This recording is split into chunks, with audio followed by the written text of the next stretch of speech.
One of the worst feelings in life is to be a guest in somebody's house and do something clumsy, awkward, it just completely drawing attention to oneself. For example, spilling. If you're sitting at a table and you knock over a drink, and it's just a horrible feeling. Well, there was a great Torah sage named Rabbi Akiva Eger. Rabbi Akiva Eger lived in the 19th century, and he had a young man at his house for the Pesach Seder. Pesach Seder is characteristically attended by many people, family, friends, and Jews get together at the Pesach Seder. We drink the 4 cups of wine, and at this Pesach Seder, there was a young boy, young teenage boy was at this Pesach Seder, and at a certain point, he was reaching for his goblet of wine, and he knocked it over.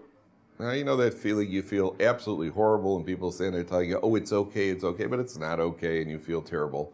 And the young man was sitting there at the table. He just felt absolutely devastated, and felt that all eyes were on him.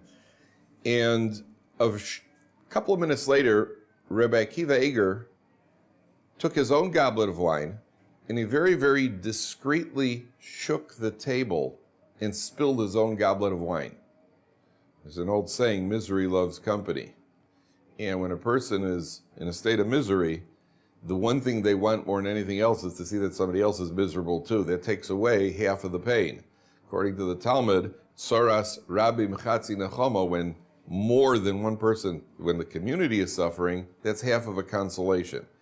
Rabbi Akiva Eger very discreetly shook the table, spilled his own goblet, and he turned to the young man and he said to him, I'm terribly sorry, there must be probably a problem with our table, that's why the wine keeps spilling.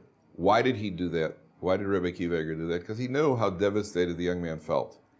And he was willing to absorb his own shame, bring shame upon himself, in order to spare the feelings of the young man. It's a very interesting thing to think about in life, that sometimes a person is in an awkward situation.